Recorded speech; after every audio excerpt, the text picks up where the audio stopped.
So, in summary, when we are in difficulty, then we need to think positive thoughts about Allah, and we need to believe that there is good in this, and we need to introspect and check what is it that we need to change in ourselves, and we have to seek the help of Allah. Seek the help of Allah by changing behaviors, by doing certain things, and especially by calling upon Allah. And now what are some du'as that we can make to ask Allah subhanahu wa ta'ala for ease? First of all, the dua of Ashabul Kahf. rabbana atina min ladunka rahmatan wa hayyi' lana min amrina rashada. That our Lord grant us from yourself mercy.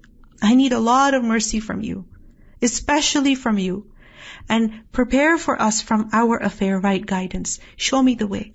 Tell me what to do. Guide me to the best course of action.